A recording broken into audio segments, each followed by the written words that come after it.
Ladies and gentlemen, thank you so much for coming back to watching and listening to the Talking Cameras. We are very excited to be here for episode 5. I wanted to take the time to thank you all for watching and listening. The first 4 episodes were great. The guests were great. We were so excited to have them. Some got a lot of views, some got little views. It doesn't really matter. We were just excited to sit here and show you guys who we are, what everything's about, that it's not all fun and games, everything you guys see on social media. This is who we are, and we wanted to show that to the world. So thank you very much. We appreciate it. And moving on to episode 5. Episode 5, we have a guest that is very well known in the Treasure Coast. I've gotten to know him through networking, through business, seeing the amazing art he does. He does metal artwork. And let me tell you, it is amazing. I can't wait to get my hands on one. Pete Koza, Metal Art, thank you so much for coming, man. Thank you very much, brother. I appreciate it. And first off, I want to start off by letting you know how much I appreciate you letting me be here today. I was looking forward to this all week, and I can't wait till we dig into a conversation. But I really love what you're doing, and keep up the great work. And again, thank you for having me here today. Thank you, Pete. I appreciate it. And I appreciate the support. I love seeing you do everything you do. I've watched it through the years. From back when you did Kyle's thing at Kyle G's. Yeah. You know, your work is fantastic. It's amazing. And I have a lot of questions. I can't wait to dig into it. One of the questions being is like, you know, one of the things I said to start, it's everything we go through in business, right? Everything that happens, like, you know, you have a metal business, I have a video business. We show ourselves to the world and everybody thinks that, oh my God, they made it. They've got everything set and everything. So why don't we shed some perspective on that, on how the stories, the reels, and everything doesn't really show everything behind the scenes. I'm really glad that you started in this direction, because that is a very important factor to what happens in everyday world. Everywhere I go, and again, I portray it this way through social media, but everybody walks up and says, it's amazing how great you're doing, how amazing everything looks for you. And things are amazing. Amazing things are happening. Inspirational stories are happening. It's impacting people, my art. But the real life side of it is I'm going through trials and tribulations just like you and just like everybody else. Everything isn't all perfect, you know, from financial to relationships to, you know, trying to be a good father, all those type of things, just like everybody else. So I do love when everybody walks up and gives you accolades and appreciates what you do and wants to let you know. Of course, what do you do all this for? You know, is to get, you know, affirmation and create success in business and financial wealth and things like that. But through all that, we're struggling to deal with, you know, whether it's, you know, running a business, running a business.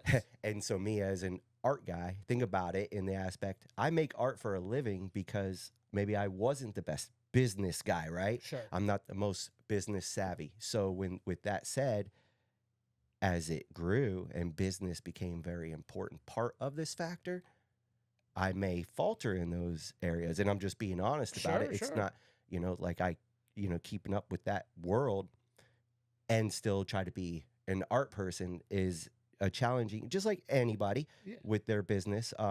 But for me, that's part of it. So I just like to always bring to that forefront when I talk to people and they're like, wow, everything's amazing. You're lining your pockets. You're pulling women. You're doing and I'm like, I'm just living a life of creating art, which is my way of like doing work, right? But I'm no different, and nothing's outside the box. Of course, yeah. And I tell people, like, you know, when they tell me that, right? Like, you know, I post stories and it's these amazing cameras and I'm at like these big events and like weddings and commercials and, you know, clubs and all these things. And it's awesome to see and everything. But like what you said, the behind the scenes aspect, the personal, the business aspect of it for us is like, you know, I'm not going to go out there and like, you know, hey, like, you know, I'm struggling to like book clients. I'm struggling. I don't have any clients right now. Exactly. Which is not the case, by the way. But, yeah. But, you know, that aspect of it, you know, I try to like educate people on my side of it. I am very much a business person aside from a creative individual, like an artist, right? You're an artist in your realm. I'm an artist in mine. Yeah. And to me, it's trying to explain to them, it's like, hey, there's a whole lot more to this than just grabbing my camera and going and filming this event and delivering this video. Yes. I had to get that client, and getting those clients that are loyal to you, that, you know, are going to come back and come back and come back. That's hard, man. It's not easy. And I don't know how it works for you. Do you have a lot of like returning people? Beyond a blessing. There are more returning people than there are new people. It's the best, isn't it? It is, and it's not even just returning. It's beyond returning. I if I could even look at the camera and just say thank you to everybody that has supported this part of my world, from people that will come back for pieces for their family members, for their friends, or to add to their decor. And then their kids grow up and now have their own houses. That's amazing. That I've been doing it 12 years now. So think about it. There's kids that now are in their 20s Yeah. that go, my parents had your art. They always loved it. We always got rave reviews. I want it for my first apartment. Things like that. So it's been beyond amazing That's how super many people come back, not just to get another piece, but it became a part of their lives. And Yeah. one thing I always say to people when they're always exuding, we have so many pieces, our friends have pieces, our family have, and I always put it in the most simplest form for me is that I'm a legacy. My art is a legacy in your families for a lifetime. That's awesome. Like when we're all gone, somebody in our generations next will be saying, who is this guy's art that everybody in our family has? Yeah. So people that collect and have a lot, I'm part of a legacy. That's super And it's cool. an amazing feeling. Like that is one of the strongest feelings of this whole thing. So I guess one of the questions I have for you is, you said you've been doing it for 12 years. Mhm. 12 years is a long time. I've been in business for 8 or 9, I believe now.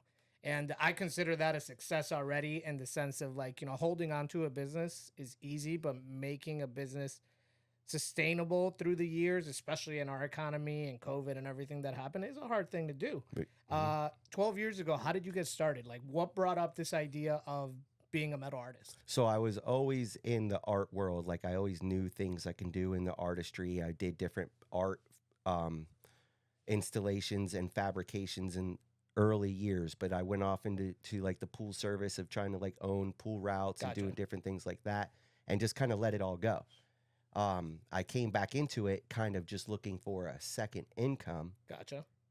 for my family. So I'd come relatable. home from work every night after doing the pool routes, go in the garage, and I would grind metal. Ironically, just the other day, I made a really cool feather piece. Okay. It's a feather on the metal, right? So the reference to that was the very first thing I tried to go out to the Saturday market and sell was I would take little metal textured plates and do like feathers on them because the grinder kind of just worked like Sure, that. sure. And little by little, it has steamrolled. So it had never set out to be what it is today with the art. It was just trying to do some kind of cool creations on a different medium Sure. than other people. So just always knowing that I can bring the artistic ability into it, but evolving into just being freestyle with it is what is the nuance of it. That's super cool. But it comes from being in the metal fabrication art industry and, being creative with the tool. And Well, evolving. I think it's the way you said it, right? And like, everything with people coming back and how you created metal and you got away from it and then came back. And now 12 years later, it kind of validates, everything you did and all you've done for the 12 years. I've watched you, man. I've seen it from I don't want to say from start to finish. Pretty long but time now, Yeah, yeah. like I see you go to the markets on Saturdays. I watch your stories. Your pieces have gotten just better and better and better. Like, yeah, you just to make reference to one, the bear. Right? I mean, I'm a Bears fan, Yeah, and that yeah. bear was Yeah. amazing. Great friends of mine bought that piece for me. Harry and Donna, they're big Bruins fans, actually. Gotcha. Okay. And they had to have it. And they've been a collector of mine for a long time, and they're super special people. But they bought that piece. At least I always know where that is because that was a very special piece for the evolution of what I do. Yeah. It really was. Well, I think another signature of yours and something that I feel is getting more recognized, which in the artist world is probably a good thing, is your signature. Your signature itself with the big P and all that. And like, I see it and right away I'll see a metal piece and I'll look to the bottom right. I'm like, if Pete's signature isn't there, Isn't this that isn't cool? it. It's so cool. It's just like, the signature for Ayala Films. Like that's why I did it that And way. I love yours. Yeah, your signature Yeah, is yeah. a very unique, similar kind of Correct. style as well. Correct. Yeah. And it's our last names. It's our names. It's my last name and your name. Yeah. And when I started this, I was like, how do I market myself? And I started as the Druid Fleet, which I've explained before what it is. It's the drone dude. And there's a whole long story to it. But it evolved into this where people were telling me, it's like, well, why don't you use your name? Your name isn't like somebody everybody knows, or like in the sense of like, Ayala isn't a common last name, right? Right. And it stands out. And like everybody has a problem pronouncing it. Yeah, and yeah. it's been Mine pronounced too. every Koza, Yeah, and I'm like, oh, Kazoa, pronounce it Kazakh, however you yeah. want. Do you need a Yeah, video? It's, yeah. it's what I tell them. So, but yeah, it's really cool to see you evolve. It's really cool to see your work evolve. Yeah, I mean, I've seen you doing the Dwyane Wade thing that you did for a while. Yeah. You know, that bear that I talk about, the American flags. I could go on and Yeah, amount of things like the that you've special done. Kobe pieces, and yeah, there's just been one. That's the part of it. It's amazing. It's not to interrupt. No, go right ahead. You ever hear like an old man will say, "I've forgotten more than you'll ever know." Yeah, yeah. I don't say that, but the way I say it, I have forgotten more pieces that I have made than I could remember. Gotcha. And thank God I'm the type that films and takes pictures of everything, because sometimes when you go back in those memories, Yeah. like, holy, Yeah. I made that. Like Yeah. sometimes I blow myself away. And it's not that I tried to forget. I've just been lucky that I've been able to keep making a lot of different pieces, but the creation of some of those pieces will always be synonymous with the evolution for sure. Well, and the videos and photos part, just like, you know, in the evolution of our business and the evolution of the world, really, social media, right? Social media is helped me get a presence and helped me establish myself in the video world because there's a million videographers, right? Yeah. I know that it helped you a lot. Well, like right Yeah. now, and I'm filming live on TikTok for the first time. I don't really do live on TikTok, but having almost 1 million followers, I should be doing that. But it did change a lot of things when I had those videos get 14 million views, 10 Correct. million views. A lot of it was like the boat scenes seemed to have been very popular. But the exposure it gave me, and it gave me a lot of opportunities at website opportunities. But it put your name out there like all over the country, and what a cool feeling, not just for your name, which is great in itself, right? For Yeah. somebody to know your Yeah, your yeah. last name. Well, it's a brand. It's not even your name at that point anymore. It's Pete Koza Metal Art. That is the brand. And the fact that your name is the brand that goes out there to the world, it's 14 million views. Like that's Crazy. And that's why with that, I think I should be doing more Correct. things like this on TikTok Live. Being, I get a lot of offers for like being like affiliates, I guess. Gotcha. Products Okay. Yes. contacting you saying show off our product. Sure, sure. And they'll send me stuff.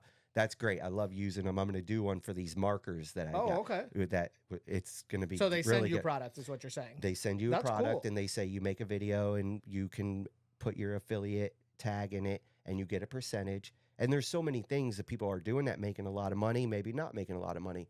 I just know that I get a lot of offers and I look through for like cool things that I could That's use. awesome. Yeah. Besides, I think I did get the rice cooker and I did use it and it was good, but the content was rough. I wasn't such the best cooker, right? So, Gotcha. but the cool Sony. markers and yeah. If Sony PlayStation, wants yeah. to give me some cameras to test out Yeah. and some lenses, listen, I'll take it. Yeah. Right? Like, that's just the thing. Well, I But think that whole point of that is if you get videos that get 14 million views, 7 million views, 10 million, and that doesn't happen so much anymore. I'm getting 1 million views, 50,000 views, 20,000 views, 500 views. Sure. So it's not all, It's the algorithm, perfect. man. and that's fine. You take it when you can get it, and whatever catches attention, you try to build off of it. But I didn't use it to my advantage of now let's start promoting now that you have 14 million people's attention. Yeah, of course. And still to almost have 1 million followers is still really good too. So which means they're in your system.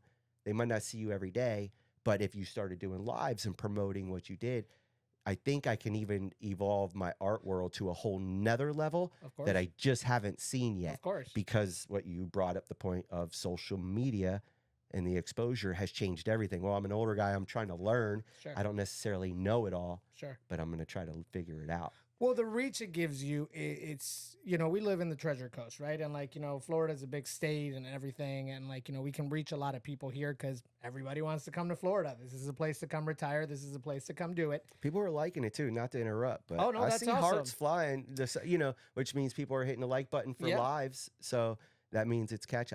I can't see how many Just people so are everybody watching. knows what we're doing right now, yeah, we are live right now on TikTok. Pete has about almost 1 million followers on TikTok, and he brought up the idea of going live.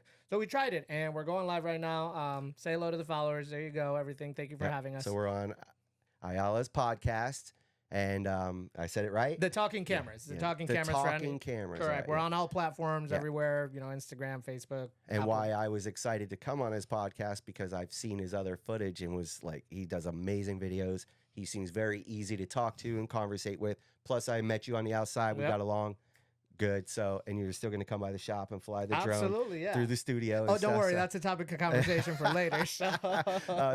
But yeah, so that's what we're doing on TikTok. If anybody's wondering, so if you want to check them out, I did put it in the header up there, so you I can see appreciate what's that. going on. Check us out. I appreciate it. yeah. So, but let me ask you this: what is, I get this question a lot because I have kids. I have 3 kids and everything, and we'll touch a little bit more about our families and everything and how this became looking for second income. Yes. Right. 100%. 100%. For me too. If not, I was working 2 jobs, cooking in restaurants at night. Correct. So making pizzas, whatever it was. Before I started this, I was an accountant for a tax business with my family, and videography and photography was never just. It was something I did for fun. I was like, oh, this is cool. Like, I got a nice camera. I had my girl, and then that was on the podcast, and then we had twins. We had twin boys, so we have 3 kids, and at that point, I was like, there's no way with what I make I'm going to be able to sustain a family of 5. And then so Yellow Films happened and everything, but like what people don't know is that sometimes it isn't even enough, right? Like, like people don't know about me. I have a full-time job. I work from home and I have a Yellow Films. So I technically have 2 jobs. And, those are the things that I want people to like figure out about us. It's like, wow, he's busy all the time. Like, he's not able to do this or that. It's like, because I am busy. It's like, and it's not just sitting here fun and games. It's like not making money, like covering my pockets in money. So people always ask me, what's the goal? What's the goal with this? And my answer is always, my goal would be a Yellow Films 100%. My goal would be, so I ask you the same question. What's the goal with Pete Koza Metal Art? Without a doubt, my goal would be Pete Koza Metal Art for a lifetime, but a creation that gave other people opportunities to be a part of and build financial freedom for their families, like creating jobs for good people and create a business out of it to where you could have products and items of art that you can teach and mass produce, but it creates job opportunities for people. That would be my end all goal, which would help you get into like hotels and Correct. restaurants and big corporate buildings, things that need lots of pieces of art, but it doesn't have to be Pete Koza hand painted art. Of course. It could be a product from a Pete Koza Metal Art brand and line, It's a great but idea. creating opportunity for other people to have jobs. So that is like the end goal, obviously, along with being known for my art, for my specialized handmade pieces that are rare nowadays. For me to make you a special edition type piece would be more of an end all goal. So let me ask you this. Have you ever thought of teaching in the sense of like, because think about the painting places, right? And think about like, you can go paint and have a drink and do all these things. Obviously, maybe operating the machinery, you don't want to drink and everything. But, and this is just me being an entrepreneur, right? Like, you teach 6 people on a Friday night and charge them a certain amount. Is that something that has ever crossed your mind? It's been crossing the mind and topic of conversation with many people for a long time. Good. That's one thing that a lot of people always, when they walk up to me, they go, you know what you should do? You should have a paint with Pete. That would be night. fun. Like it became a thing with like some of my closer friends. It was like hashtag paint with Pete, It was always a thing because it's sitting right there for that. People will always, you think about date night, singles, whatever it is, come in, whether there is wine or not, but it's just like those paint classes. Everybody would love to make a piece. And since now that I've been teaching Madison to make the art just for fun and stuff, and seeing that she can grasp it, I can see that you can have couples on a date night come and do it. Because my thought was always like, I get dirty when I'm making art. Like people say, why don't you make art at the shows? I am a mess when I'm making art. Anybody that knows me closely, this is pretty clean hands for me today, right? Like, so that was always a hindrance, but it's a topic of conversation, and it would probably go over good where I could probably book it for a few months. You probably could. Because would you want to bring your wife there for of course. paint night with of Pete? Course, like I don't even have a date. I don't know if it'd look like yours, but like I would definitely bring her. Like, and I'm that's sure okay. Is paint with Susie, whoever, it's the experience. It's the experience that you provide. I watch you. One thing when I watch your videos is you're always smiling. Oh, you're thanks. you love it, and I relate because when I'm working, when I'm filming, it's the same thing. I love what I do. Yeah, I do love exude it. passion. I see it myself. And Yeah. people see that and gravitate towards that. Mm. And I think that's a big aspect of owning a business. If you sit there and look like a fucking grump the entire time, ain't nobody gonna hire you Unless that's your angle and Correct. people are looking for a person in that angle. I mean, think about it in the social media world. There is something for the grumpy, sloppy person, whatever. Well, think about it too. Grumpy sometimes in the business world is somebody that is very determined, focused, like, and everything. And there's nothing wrong with that. Yeah. But I just would so much rather see somebody smiling and determined and focused and having a good time. You'll see me dancing. Yesterday, I was filming a dance studio and they were doing ballet. And while I'm filming, I'm trying to put my leg up and do all these things. And not to be funny or anything, but because I love it. Yeah, and you exude the passion for it. Correct. And it makes the people that you're working with, in your case, like if it was a class, you love it and it exudes from you. Yes. In turn, those 6 or 10 or whatever it is are going to love it. Regardless I think they're going to love it of how regardless. it comes out. There's no doubt about it. There is a lot of nuances, like all the way back to our very first conversation, where there's a lot that goes into play in Sure. order to facilitate that happen. There's a lot to set up. You got to make sure all your paints are ready for everybody, which is gloves, aprons. Are you going to clear coat everything in front of everybody? Like where that means the spray is. Well, safety too, right? Well, there's really nothing unsafe with what I do. Okay. Nobody's going to get hurt. But are you going to have a grinder for everybody? Or do you pre-grind everything, have everybody with a pre-grinded slate of metal in front of them? They just follow your patterns of how you paint. Yep. And then while everybody's having drink and snacks or whatever it is and mingling, you go outside and quickly put a base clear coat on it like anybody would. And then everybody could take it home. So there is something to it, but there is the strategic side of making sure tables, cleanliness, aprons, like you need to facilitate having all that. Of course. So It's an investment. again, when I'm busy making art, these are all great things. And a lot of things that happen in business is they get put off to the side because Tell me about somebody's got to make the art. Yep. So I'm making the art, but I can't focus on things to be prepared for. Hey, paint night's coming up Friday, which is good. Madison's getting out of college now, so she's coming into my business and taken into the business side of things and going to help facilitate things that slip right by Dad's brain. Well, Things just like that. That's something I also relate to and that I struggle with. And before we move on to that, if you on TikTok Live would attend Pete Koza's metal class, go ahead and let him know. I want him to get motivated for that because I Right? think Yeah, it's thank such you. a good idea. So one of the things you were saying with Madison and just the struggles of not creating art or everything, or just like putting ourselves out there, right? Like remembering that maybe we have like what you were saying, a podcast next Tuesday and promoting for that podcast and everything. And I struggle with that so much, man, because you got to create the art. I got to make the videos. I got to edit the pictures. Yeah. I got to do all this work. And in turn, I also have to promote myself, promote my behind the scenes, post on Instagram, TikTok, Facebook, YouTube. Yep. Make sure that you stay up to date with that. And I try, but it's hard, man. Give your thoughts on that in the sense of like how keeping up with social media not with the amount of work we have, because I don't want to, I have a decent amount of work, you have a decent amount of work, but just keeping up with that. Yeah.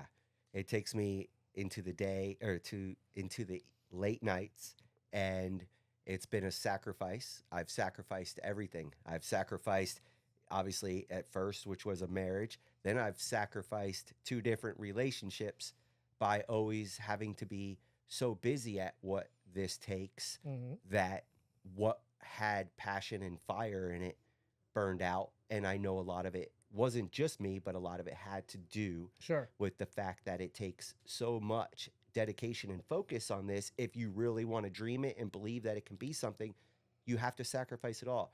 The one thing I've learned not to sacrifice is my time with my kids. Of course. And now that they're older, I know you have young kids. My kids are getting older, but they adore me and they have passion for me. Good. They understand me and they know how to facilitate my time, but they do know I will drop what I'm doing to make sure I'm there for them. Good. And not that I wouldn't in relationships. I did that too when I was, dating a couple of different people. But what happens is it starts to wear, and it wore because of being so busy. But it takes so much because not even just making the art, it's everything that leads up to it. But then once you make the art, now I have 30 minutes of footage Yeah. that if I want to put that, sorry, I keep hitting that. No, you're fine. If I want to put the content out there, you got to do it. You have to do it good. You have to do it clean. You have to take your time and splice it. I'm not paying somebody to do that, but I love doing it. Sure. But it does take time. It does. But then you put the video out there, and now your website starts doing good. Yeah. So because people are searching you up, and they go to your website, and you're getting sales. People are contacting you Well, it's for one for the other, custom right? orders. So now you're contacting and having a conversation with people about custom orders, and then you're filling website orders, but now you have to pack them because you don't have a packing guy because it doesn't happen every day. Yeah. Next thing you know, a whole day has blown by, and it's like, but it's not one day, it's every day. But what I learned is that there's no choice in order to get it to the point where I would love it, where I could have leisure time and I'm selling less art for more money, and I'm being able to enjoy that part of life. I have to continue to go through what is boot camp, but an extra long boot camp. And I'm dedicated to it. And thank God my kids are grown now. But back then, when my kids were your kids' age, and we were trying to live out, and I was trying to build the art world, and I was going to every show I can find, it was definitely hard. And I'd be at the shop till 11, 12 at night. First couple of years, I made my art in my garage at home. Sure. 3 years, the first 3 years was in my garage. I would go to work all day and come home. But once I started grinding too much and clear coating too much, it couldn't keep happening at the house. So I got my first shop. I was so nervous. It was $400 a month. Yeah. How am I going to do this? I'm going to have a shop now. And to think I have 2 shops and I'm paying $2,500 a month for 2 shops, which isn't a lot, but it's a lot from where you come from, Of right? course. So to think about that, but the kids being young, that was a big sacrifice for them, because as much as I love sports, I used to coach Madison at, whether it was soccer and basketball, and Jordan at football and basketball. I was coach. When the art thing started taking off and I couldn't be accessible on Saturdays and Sundays anymore, they continued on with sports after I stopped coaching and had to start doing my thing. But they kind of fizzled from it. At some point, they weren't doing that anymore and doing sports. And that deep down inside hurts. As a dad, I'm like, I feel like I had to sacrifice that part. And that is where our strings start to get pulled, is because you feel 100% for your kids. The only thing that's helped that now in the later years is that they've grown up to be all great kids, but they're a part of what I do now. Good. So that has alleviated a lot of things that I always hurt inside over, was feeling like I let them down. Sure. Being there to help them get to another level at sports. Yeah. And I think they understand. But so if anything, no matter how hard you struggle, at least try to make sure you can stay dedicated to being there for them. Of course. So when your kids are like my kids' age, they will understand you and value life a little differently than looking back going, what was dad do? You know what I mean? Correct. So Yeah. No, I agree with that. It all plays out for sure. It's family time. It's all about balance, right? And you walk through the side of my house to get to this. But yeah, so one thing as an artist that I personally like, and making, like, again, videos, metal art, tomato, artistry, right? Yeah. Same kind of thing. Creativity. I ask all creative artists the same thing. I sit here in front of the computer and I will get creative for a day and I won't stop. But then there's days I'll sit here and I'll look at the screen and just nothing happens. Does that happen to you? Never happens to me. One way or the other, somehow, some way, I can get creative at any moment, no matter where I'm at, what I'm doing. That's awesome. The part that does deter that is the trials and tribulations. If something like, if you have to, just get on the phone and deal with Progressive car insurance for a couple hours. Of course. Then all of a sudden you got to go make art. And you're like, geez, my brain is like fried from being on the phone. Those type of things, right? Like, so silly things, but things that still affect your psyche. But when it comes, you would say like an artist block. Yeah. There are days where I'm like, I don't want to make art, but still, if I just pick up the grinder and start doing something, all of a sudden I get this spur of creativity at any moment, every day, all day, middle of the night. It's the weirdest thing. That's awesome. Like right now, my brain is trying to be creative of what we could do to be even more entertaining. That's just my brain is ready. Of course, yeah. Not that I know, because this is a new world to me. Of that course. Being in front, Yeah, no, it's of a course. whole different ball. For me too. I like, being in front of the camera, like, I was always the guy behind the camera. I'm like, I will make your videos look amazing, and I'm really good at that. And, I've always been a personable person. I can talk to anybody. Like, I make friends, and, I can talk to anybody. But being in front of the camera the first few times got me. It got me in ways that I was like, I don't know what to say. Yeah. I don't know how to do this. I don't know. Do I talk? Do I put my hand up? Yeah. What do I do? And that's why my first two guests were my daughter and my wife. Yeah. Right. It made me feel comfortable. It made me kind of open up a little bit. And then from there came a couple of my close friends. Now you're here. I got more people coming, people that I know. Right. And again, I don't think, the Talking Cameras is about showing us, showing the things we're about, showing the things how we are, like when we leave this computer, when you leave your studio, when and not talking about personal things and bringing up personal problems or anything, but hey, this is me raw, literally sitting here in shorts and a t-shirt in my office. And I tell people the same when they come to the show. It's like, hey, come here. I'm not going to send you a list of topics. I'm not going to send you an email saying we're going to talk about this, this, and this. Yeah. We're going to sit here. We're going to shoot the shit. Yeah. We're going to talk about specific things that'll come up in conversation, but show yourself, because I think that brings a lot of value to our brands. Yeah. And I think my life is filled with ad-libbing conversations as I go, especially in the art world, being at events where you're talking in a month 1,000 different conversations with people, whether it's personal conversations or whether if it's just passing by in general conversations. You kind of got to be on the fly of what you talk about at any moment. There's so many nuances to that. So I think my life became that, it doesn't matter, at any moment, even with my daughter, she can bring up a conversation and I'll ad-lib 80 different ways into it just excuse me, because it's just, I think, my natural way at this point. Not to mention, when you brought up something about being in front of the camera and talking those first, it just dawned on me. 99% of my videos, of all the videos I've made in all these years, I haven't talked to nobody. Nope. I'm like, Laurel and Hart. I'm just well, I mean, you're doing your art. I'm exuding my words through what I'm doing, but you're not conversating with me. So this. It's the first time people seen you talk. Yeah, or at an art show when people walk up and they say, "Oh, we love your video," but now they're actually having a conversation with me. So, and of course, I talk on videos and pictures sometimes on Facebook. Not very often. Not enough to be comfortable to where I'm not sweating. You know what I mean? It's all good. I love it. Good. I embrace it. Good. But you embrace being nervous and scared and wondering what you look like. Correct. It's all part of it. And then you become comfortable. So I had a question about a specific video of yours that I saw, and only because I'm a big fan of this person, Dwyane Wade. Yes. All right. I watched this video of you that you made. I think it was for his foundation, right? Yes. Yeah. So it was this really cool piece of art, and I still have it. You still have it. Okay. So that was going to be my question. Did you ever get contacted or anything? Just a little bit of background. He created this piece of art. It was brought to a foundation. Dwyane Wade was called out to either buy it or call Pete or whatever it was. So explain a little bit more. I'll tell you exactly how. And it's really a great story. So, and not to mention, I still have the piece. And I'll even give you some photos so you can even flash it when you make this video so people will have a reference. So I made this just randomly, freestyle. I decided to make a Dwyane Wade style piece of art where I put the trophies on it, the Olympic logo, 3-time champion, legend. I don't mean to interrupt you real quick.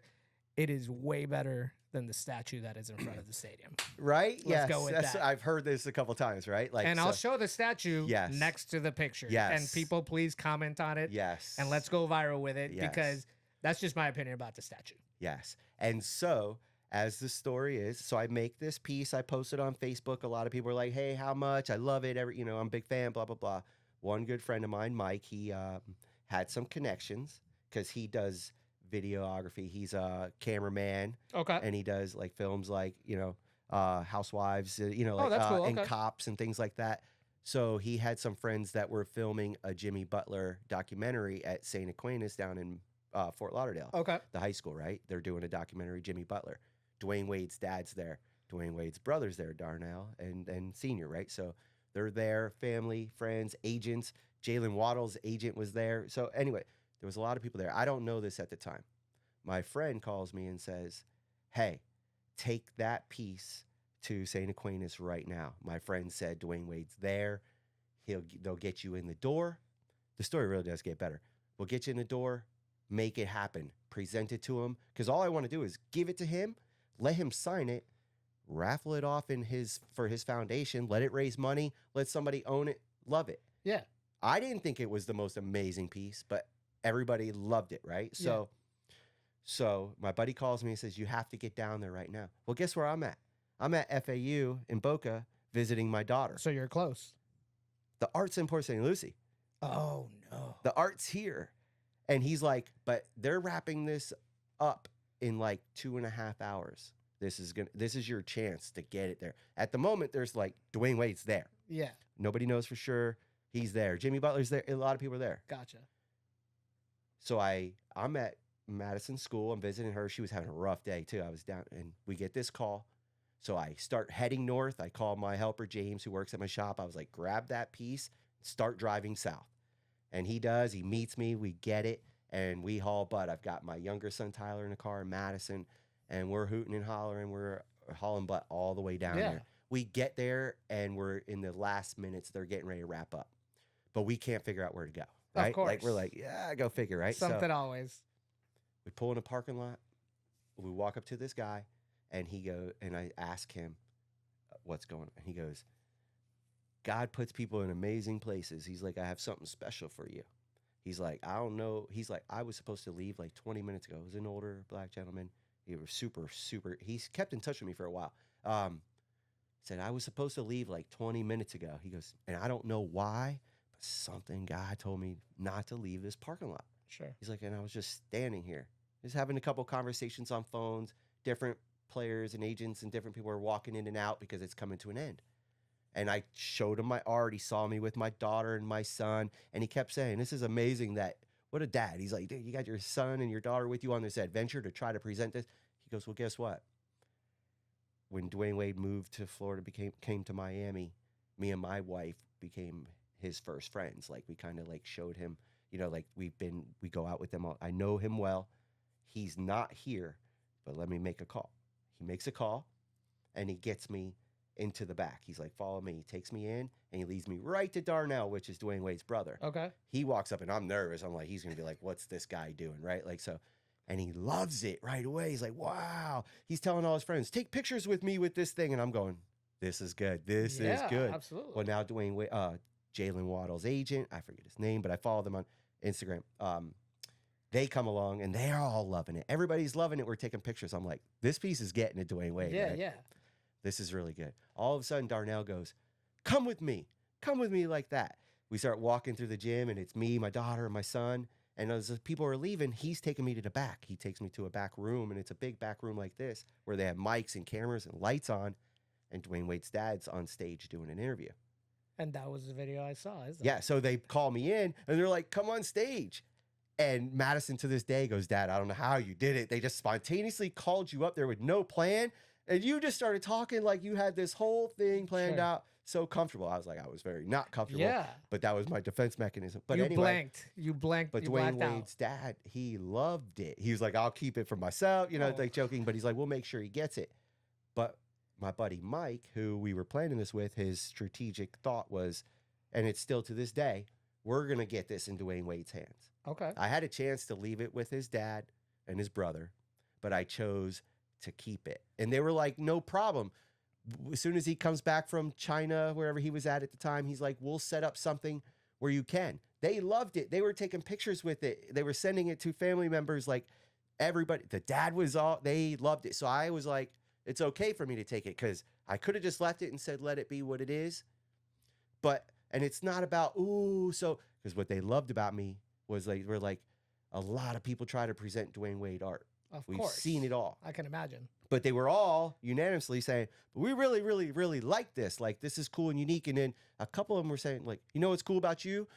You're not like a fanboy. You're not here going, oh my God, where's Dwyane? You know, like Yeah. you're not a fanboy. You don't have a jersey So across in your my shoulder, head, you know? I'm going, they know I'm not a fanboy. Yeah. They loved the art. And they were cool with me taking it and setting up something for me to meet up with Dwyane Wade, right? So That's I'm super going, cool. so I still have it. Have Their you tried lives anything are since? busy. We're busy. I just take care of the art. You know, I keep it. But I do know that somehow, some way, a conversation is going to be had. And when the art is seen by the right person, it's going to relight the flame of Yeah. them remembering that piece and going, yeah, we were supposed to give this to Dwyane Wade. They were, because his dad was like, he can hang it up in the man cave where he has all his That's posters and cool. jerseys and all his. Here's what I'm going to do, and I don't know what effect I will have on it, right? But I Never feel know. like the more times you can tell that story, because it's an amazing story. Amazing story. And it's obvious that it's not about making money. It's to get donated and raffled to his foundation. I don't exactly know what his foundation is, but, you know, to Yeah, help we can kids, to help families, to whatever it is and everything. So we're going to make a clip on this, and we're going to go ahead and try and tag Dwyane Wade and do everything we can. And you never know. Yeah, you never, You and never on know. TikTok, when I posted it, they were tagging at Gabrielle Union, at Dwyane Wade, at Dwyane Wade Sr., you know, like they were. And Instagram, there was flashes of it. Like, I wouldn't be surprised if he knows of the piece. He But- probably does. But how could it even be relevant in his mind? It's there's so many things going on. So it's probably just a small blip. He might have seen it and went, that was cool, but he's seen a million people want to give him art.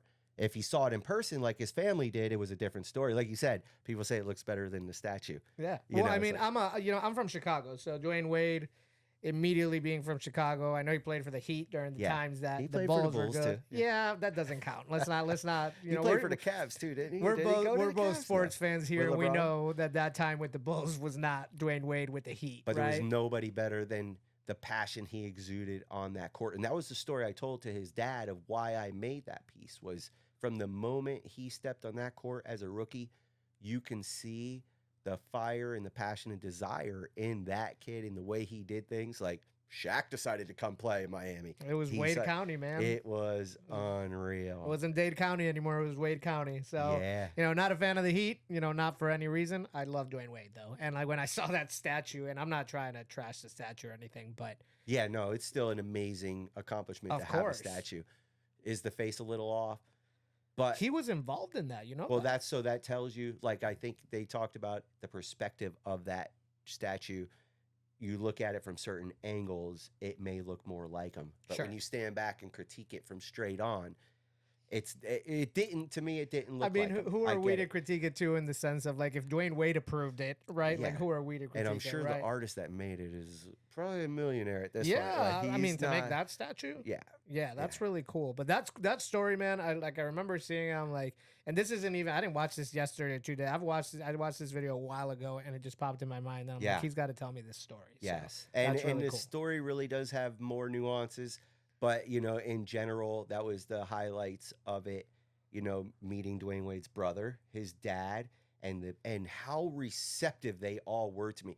That was the part that when me and my kids left and we were driving home, it didn't even matter that we didn't meet Dwyane Wade Sure. and have it in his hands. Yes, it would have been special, but the conversation that Dwyane Wade Sr. had with my son, because he was there about the documentary was something along the lines with Jimmy about being better fathers, being present as a father in your kids' lives, Gotcha. and like Father's Day should be more important, and not just important because we deserve it, but because to help men know that they need to earn the right to be a better father. Yeah. And it's a lot of work and you can do it. And maybe he wasn't a good father in the early days, if the story Sure. goes, but so to mentor that and hear those things. So, which also lit my fire of like passion of like just making sure I'm present Yeah. with yeah. my kids, because that day meant so much. And even though it didn't end up in his hands, even just the way that the affirmation from the family and the friends that were all like, that is really cool. And I was like, that's cool, a special move like that. I have a feeling it'll get to him at some point in time, right? Like, you know, some things take time. Some And things that's why I take care of it. Yeah. I cherish it. It's at my shop. It's hanging up as we speak. And the point of that is, again, it's not even about him having it. Would Sure. it be cool if Dwyane Wade has that in his man cave and all his friends want one, just like anybody else that wants a piece of my art has it hanging on the wall, their friends want one? That would be great. But if he raffles it off or in an auction That'd be even with better. his signature on my art, that would be even more mind blowing because then it raises money. But like in the art world, this is what I've been told. In the art world, your value is based off of what your art can be auctioned off for. Gotcha. Okay. So I don't know what my art could be auctioned off for. The problem is there's probably too many pieces of my art to be auctioned off. Limited things maybe become, but that is a very limited piece. I made one of those, and I Exactly. can never It's make one it of look one. just like that ever again. Wow. So maybe that gets auctioned off, and that gets auctioned off to somebody that is a huge fan and puts it in a memorabilia place. But then now a Pete Koza metal art with a Dwyane Wade signature, so auctioned off for so much. But still, does that make my art that kind of value? Yeah, Or absolutely. it also brings recognition, knowledge. It's a new market. It's a new market because think about the friends that Dwayne Wade has, Thank or you. has. You know, it's Yes. it's the LeBron Jameses. You know, the Gabrielle Unions. Yeah. Like, you know, I mean, Dwayne Wade does everything now. Yes. He's a host of a TV Yes, show. I've He seen that. models. Yeah. He's on commercials. And as he should. What a great Of guy. I mean, course, great yeah. role model, and he led by example, So I hope you get it to him. I really do, and I hope that any Yeah. way we can help Hey, and everything. That's really cool. maybe this So, will all be part of it, Just right, to just relighten fires, artificial intelligence, right? I don't know if this is something that, and I've had this conversation with everybody that comes on the podcast, right? Okay. Because for me, for video, for photo, it's something that's used very much. I'm about to get a tattoo, and it's something that I use to like see what the tattoo would look like, or like come up with ideas, put it on my arm without it, like because it's a big deal, right? Like I'm getting a big tattoo. I want to see what that looks like on my arm. Yeah. Is it something that you've used? Is it something that you would consider using? Artificial intelligence? I think I would love to dive into that world because obviously isn't everything going in that direction? Like, A lot of things are, yes, which is crazy. yeah. So how to incorporate my art world into that? I don't know. It's probably going to have a lot to do with maybe like on a marketing AI towards the marketing end of Gotcha. things. More right, like Well, chats more and of stuff. like creating, right? Because you're the creator. Yeah, That's yeah. the mind. Okay, gotcha. Yeah, Okay. yeah, I'm not a digital creator, right? So Gotcha. for you, right, it's Yes. probably endless Right potential now, for you. yes. Right now, not the video aspect of it. It's just now entering the video world, in the sense of like what you can do with it. Now, I use it for marketing, for all these things that I use it for that help me, right? Like give me ideas when I'm not feeling creative, right? When I'm not feeling like I have the juices flowing, in the sense of like, how do I start this video? What music do I use? So I'll go on AI and like ask it, and like, but it's wild to me. It that, is, like, yeah, that's 8 years ago when I started. That wasn't even a thing. It not was even like, close. there was iRobot, the movie that like you watch it Yeah. and it was like fiction, and now that's not fiction anymore. No, and it's exponentially happening. I mean, this Christmas, I personally would love to buy myself one of these virtual reality, like the Meta or the Oculus things that you put on, Yeah, because of how advanced that has become. Like when they came out like 3 years ago, it was just these big ass goggles you put on your face that didn't really do much. Now it's like you immerse yourself into this world that applies to everything you're doing, like, and it's wild. It's crazy to me. and so with that said, when people talked about like the election and stuff, like I didn't have a biased opinion either way, but my brain instantly told me from the get-go, artificial intelligence is so important to our future and happening so fast. What stood out to me was who had the artificial intelligence people on their side of the campaign. Trump. He has the Elon Musk and the people like that are all into what is coming in the future from outer space, from, with Yeah. there's probably so much from the Starlink thing to The future is wild. And so to me, I was like, they're not losing the election just off the mere fact that it is all happening so fast. What is happening with the whole AI and the space world and all those type of things, to me, it was a no-brainer that these people are all in play together. It's all set up for them to now be in charge of Yeah. making these things that are already been probably laid out behind the scenes to now be pushed out. Like I It's could be way wrong, and it's very not knowledgeable. It was just a thought that I had that I was like, "There's no Well, way." I look at it when when I was 18 years old, which is 23 years ago now. And like thinking back then, like, wow, the future is going to be crazy. There's going to be flying cars. There's all this shit that's going to be happening, right? None of it is here. Like, there is no flying cars. There's like, What about the hoverboard from Back to the Future? well, Like, yes, right? Exactly. you're All like, these things, which yeah, is the Back to the Future is one of the best movies ever. But I think about it now with artificial intelligence and Teslas and electric cars and everything that is happening. Now I think about the future of my children, right? In 20 years. What is the future going to be like? yeah. What is artificial intelligence going to do to mankind? Is it going to take over jobs? Because it can. It already has. It already has. Yeah. Is it going to interfere with education? Because it can. But is education really good? Is the way kids are taught in high school any good anyway? I'm not saying it's not good. There's amazing teachers doing amazing Absolutely. things, and they are faced with the challenges of taking care of all our bratty kids at one time. Like, so I get it, but what do you learn in school that you need to learn in real life, right? Everybody has that conversation. They should be teaching how to, pay Yeah. your bills and do all those, How to write a how to check. run a business, How and to write a check. All right. So with that said, would it be bad that AI takes over how kids learn? Because now you're learning what needs to be learned. I Well, always taught. look at the Learn, good side taught, of things, right? taught, Like, teach. the good side of what something technological or something that can change lives works, right? Like artificial, yes, 100%. Now, artificial intelligence is going to base everything on what the internet has, right? Like the knowledge, and that's what worries me too, right? Because the internet is a wild place. The internet, you can find topics of conversation. Talk about the election, because we just got out of an election. We're not going to talk about politics. Yeah. But think about the election, like the amount of things that are said about each candidate, good and bad. And then you ask artificial intelligence to teach this to a group of high schoolers, whatever it may be. What is it going to teach them?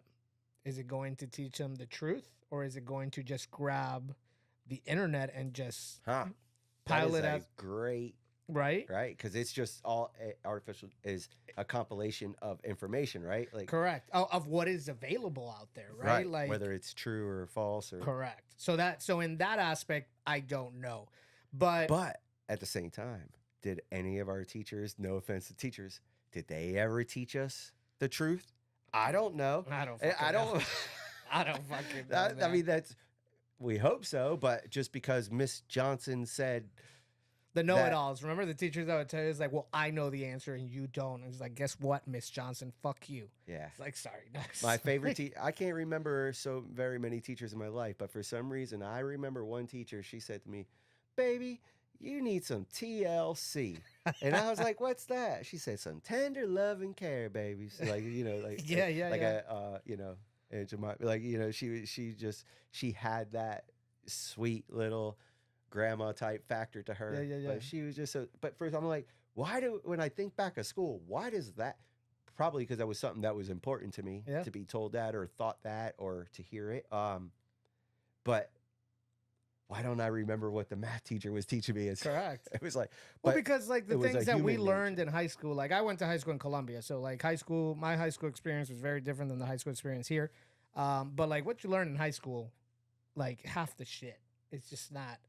And what you said, like kids should be learning in high school how to write a check, how to balance a checking account, how to change a fucking tire, how to like things that like, just general life things that are probably going to happen to you if you go to college on your freshman or sophomore year of college, and they will change your life. Yeah. Because the first time you overdraw your own personal account and you see those $33 fees come in, like, and those 15 and you're like, wait, what do you mean I owe you $373? Yeah. Like, and these are the things that I try to teach my kids, right? Like not yet because they're 5 and 9. Yeah. But at some point in the future, it's like, hey, we got to get with life here, and like, your credit score, your all these things that you need to know for your future, and not only for your future, for if you want to have a family one day, for your family's future. And that's how I preach it to my kids, almost past their future. I always say to them, someday, like when Madison is having an issue, she's a 21-year-old girl and she's dealing with issues and has things happening. I tell her, it's like how you handle this and how you learn to move through this and grow from this Well, someday you're going to have that 21-year-old daughter who's going, Mom, I need you, you know, like, oh, and you are going to have the experiences to tell her. So it's how you manage it to make it work, or do you let it be woe is me and it takes you down? Yeah. Even if it's woe is me and takes you down, someday you're still going to have that 21-year-old daughter that you're going to want to help her be empowered to get through this. So that's how I preach it to my kids. And for some reason it resonates. Like, Yeah. they'll instantly think of somebody else's future, not theirs. Well, instantly you're thinking of it's your future with somebody else. So now you're invested in how I'm doing this today, not for my future, but for my person's future, Correct. you know, and Correct. and it hits a little differently, I think, with them when I say that. Younger generation, if you're watching or listening, just listen to your parents. We've done some things. We've been to some places. We don't just tell you things to tell them. Listen to your parents. So one of the things I wanted to talk about was like the parallels, differences in between videography and art making with metal and all these things. And I'll give you a little bit behind the scenes of how I do it. I film videos with the end video in mind, right? Yes. Like, you know, and I hope a lot of people do it that way because it helps you film. It's like creating a shot list, right? And I do create a shot list, but I also have my internal shot list in my mind. I'm like, all right. And when I get, and things happen in events, right? And this is what's different for me editing with you, right? Like, I'm doing things live, like weddings, for example. When I'm there, I know things that like will happen that I didn't plan. And I have to remember those things, right? Yes. Especially when the reception is happening. Like somebody did a flip or the groom took his shirt off or whatever it may be. And like, I have to remember those things. Yes. So like, you know, the art making of it is very different for both of us, but I want to see what you think about it. But with that parallel right there of thinking strategically what I want the end result to be, but not just for the video, but before I even make the art, you know? So here I am already knowing that I want to create a 1-minute video of me and the stages of the art. But in my head, it's all planned out before I even start texturing, all to get to that final result. So, and that's compiling information of doing it over and hearing what catches attention and things and angles and thoughts of. So when you're doing it, it's an hour's worth of footage that I'm breaking down into a 1-minute video, but knowing that I'm trying to hit that everything's quick and moving to a point, you know, Correct. where it engages people. How about your art? So like your actual pieces of art, do you have pieces of art that are like more popular than others? Like I have videos of So much mine so, yeah. that people will come to me for. It's like, oh, you did this specific video. I want that specific video. Like for us, the talking heads, not the talking cameras, talking heads, which for us is interview videos. We're very well known for because I'm about, you know, my whole perspective on that is showing people being natural. People like, you know, instead of reading from a teleprompter, it's like, hey, if I ask you what your goals of your business are, you should be able to tell me that. And I Yeah. want people to see that. So that's Yeah. what people know me for. What kind of pieces do you make that are kind of like very popular? So obviously for the longest time in the beginning stages, the first 5, 6, 7 years, I was known for palm tree art. Gotcha. The tropical stuff, which was palm tree landscapes, beach sceneries, were beyond popular. It was Was it always as easy as you make it look now? no. And a lot of it was learning perspective. Like Gotcha. I used to do the horizon super high, palm trees all off, you know, I've come a long way with that. But it kept being a super dominant, popular product. Like it was what people kept coming to me for. I was known as Palm Tree Pete, you know, Gotcha, like that's my gotcha. thing. So it's probably on one of my tattoos somewhere, right? Right there, yeah. So with that said, these days, without a doubt, boating scenes. Gotcha. When I okay. do like boats They are on really metal, cool. that's the videos that got on TikTok 14 million, 10 million, 7 million, were videos of me making boat designs. That in turn made on my website at the time, selling those over and over and over again, designs like that. People were contacting me for custom orders. Boat designs. Can you do my husband's boat? Can you do my grandfather's boat? Can you copy their design of their boat with what you do? Oh, so you're copying the boat designs as well? I didn't know that. I'm getting better at it. It's learning the CNC Okay. format and learning how to create and add lines. And it's hard to take a picture and create it on a vector and a CNC machine compared to taking a black and white outline of a boat. But when Gotcha. it's a specific boat, but I've come close, and inspirational things like somebody asked me to make a piece for their dad who that nobody in the family's ever impressed, the old grumpy dad. So you They just had me make his boat, but I could only make it look like his boat so much. But it was the way I painted it to look like Gotcha. the Okay. dad's boat and him on the boat. And they gave it to him as a gift, and they said he cried. Like they said, it was like one of the most amazing gifts he got, and they couldn't stop telling me, like he cried. To watch a man who's grumpy and you can't impress him with nothing was beyond impressed and cried that his family had this replica of his boat made on Yeah. art, and I was so blown away because in my head I was like, I don't feel like I made it look just like his boat. Well, we never think that our art looks like I Oh, will for sit. sure. I will sit here and look at my videos, and the most minimal things that nobody will notice, I will spend hours trying to fix it. Sometimes because of time constraints and everything, I might have to deliver them like that. And they will tell me, "Oh my God, it's amazing! It looks so good and everything." And in my mind, I'm like, "It does look good, but it could be, And I try to give it that 100%, but some things are just, nobody's gonna notice that. Yeah, and Yeah. I think it was always, if you can learn to look at your art through other people's eyes, you would feel a lot better about it. But we don't. We look at it through our own eyes, and Always. that's like everything in life, So, but that is how you probably stifle yourself from putting your value on. And that's why everybody thinks my art should be a lot more expensive than I charge for it, because Sure. I'm looking at it through my eyes where it's normal, and I might critique it to the point where I don't think it's as good as like I see other artists doing. It is good though. But people look at it and go, "Oh my God, this is amazing art." We walked around the whole entire art show and we gravitated back to you. Yours stood out from the crowd. Well, it's different. And I'm going, to me, it's not, but I can't help myself but to look at it through my eyes and not somebody else's perspective, because then I could maybe Well, we're command. perfectionists.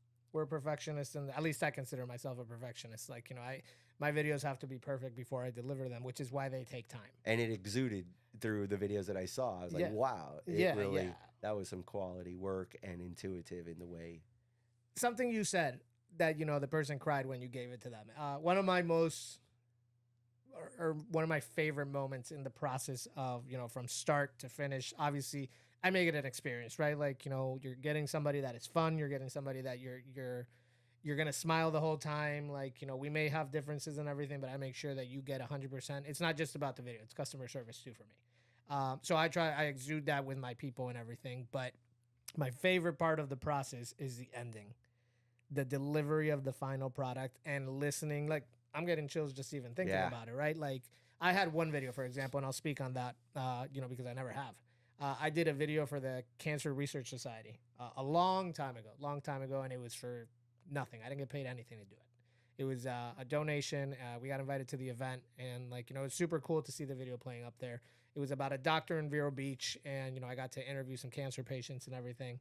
The video has a whole lot more meaning to me now because unfortunately my father passed away from cancer this Sorry year. to hear that. And but when I was at that event with my wife and that video played, and I just turned away from the video and looked at the crowd, and there was people crying, there was everything. It made me cry. Like, I'm a crier, so I'm an emotional Me too. guy. I am and, way emotional guy. And it happens with weddings, it happens with commercials, with political campaigns, with any video that I do. When I get the response that whether it's so amazing, I'm crying, whatever the response is, as long as it's not bad, right? It makes me feel validated. That's my validation for my work. That all the hours that people don't see, right? Because you see me work for 6 or 8 hours or 4 hours on a video shoot.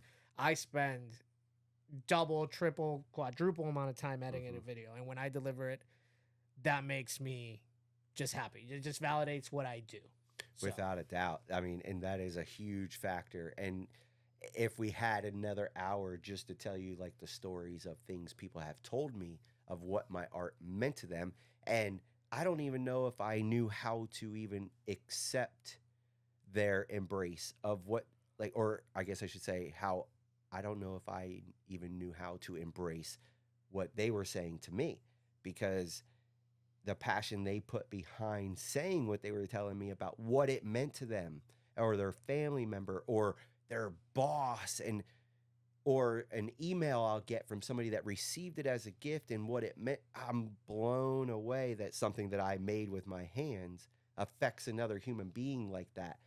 It just has that much meaning, right? Like, it's truly, and so in the end, that is the most fulfilling part of it, is that excitement of how that person is gonna let you know how they feel about that. And the fact that people let me put backsplashes in their kitchens, like to put I've my seen art that. in your house, that you know, like to me that still blows my mind to this day, that you want my art in your kitchen, in your functioning It's living wild. space. That it is an amazing, but that's because it means something. That's part of their living space. That's their passion. That's their comfort, and they want to look at that. Yeah. You know, and it's still, it just all means so much when it comes to what it means to other people. Well, some of the clients that hire me still, it blows my mind that, I started on a $200 eight hour wedding, and the people that call me to make their videos now, it blows my mind. It blows my mind because, like, wow, out of all the creatives that are out there, out of all the talent that is out there, that is either cheaper or more expensive than I am, you contacted me. Not because you talked to me, because, yeah, you can go to my website and see a video of me introducing myself and all those things, but you contacted me because you saw my videos Yeah. and you liked them, Yeah. right? And, like, that to me is just the biggest compliment, aside from referrals, right, which we spoke about earlier. Referrals are great. Referrals are the best That compliments. means you're doing something right. If Correct, people are yeah. willing to vouch for you and say, find this guy. Yeah, for sure. I agree with that. And then that being said, I'm going to bring something up that we've been talking about for years.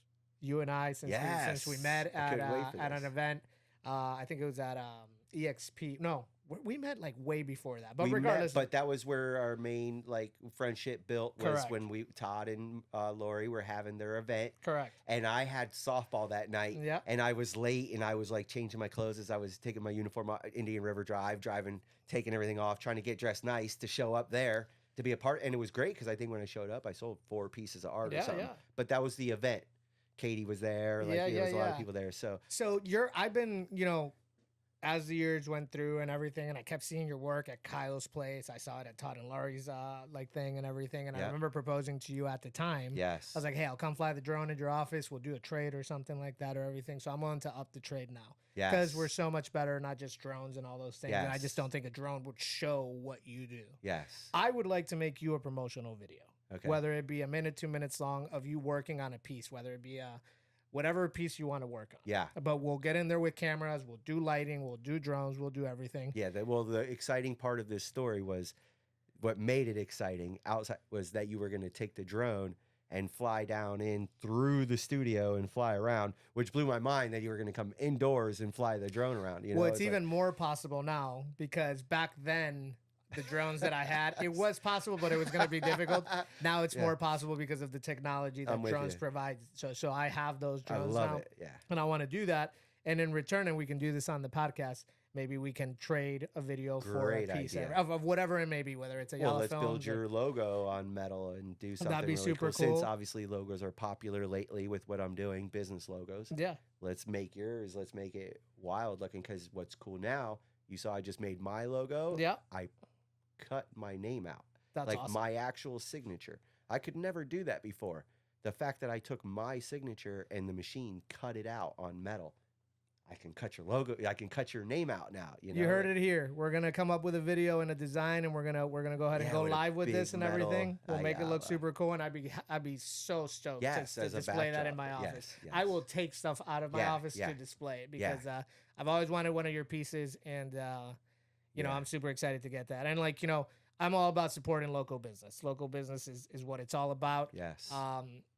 Without supporting local, our community doesn't thrive. And you've seen it. We have a strong, powerful local small business community, like especially on Facebook. There are so many, that all follow it through the Treasure Coast recommendations page to everybody that owns a business is always willing to share each other's stuff, exactly. Right? There is a big, I don't know if it's like that There's a everywhere big else, networking but I community. feel like we all support each other Yes. in that way. Like everybody's got each other's back, at least when it comes to, I'll tell everybody about your business. I'm like blown away at guys our age, women too. I'm just saying, but I mean, a lot of guys our age that are business owners that are like, dude, let's share this. Let's, absolutely. I'm like, it's about that, man. It's about empowering each other. I think that's what business is about. Any business that's out there talking shit about other businesses, or not helping somebody out because I don't want to work with that person, blah, blah, Yeah. blah, or anything. Like, I'm Yeah. not trying to be an asshole I'm just trying to be direct. It's about helping each other out. If I help you, and I also believe in karma, right? Like, I help you, it's going to come back to me at some point because I was able to support somebody that needed it or somebody that wanted to work with me or anything. So I'm all about local. I'm about Treasure Coast. I'm about, where I live. Yeah. If my community thrives where I live, I will thrive too. And we are a thriving community. Yeah. I agree with that. And karma is a big part of it. Like, Yeah. you exude good things happen. And through all the trials and tribulations that I've been through, so many amazing things have happened. And a lot of that comes from, I feel like, good karma, because, I post a lot of pictures and videos of things that I've done and that I've gotten paid for and projects I do for people. But I don't necessarily share that I donate, 2-3 pieces of art every week. Why do you need to do that? That's what I'm saying. But right? so, but the way I look at it is that I know it's helping people for whatever their actual situation, whether it's a fundraiser or whatever it is, just by doing it and just leaving that there. You don't need a pat on the back for that. But what happens in return is that so many amazing things happen to me, for me. Correct. In reciprocation, not just, somebody said, you donated a piece of art and now, Bill wants to buy a piece of art from you. It's not about, it's something universal. Correct. It's a karma effect for sure. I do agree. And it really does mean a lot to be, good karma and just keep trying to do good by other people.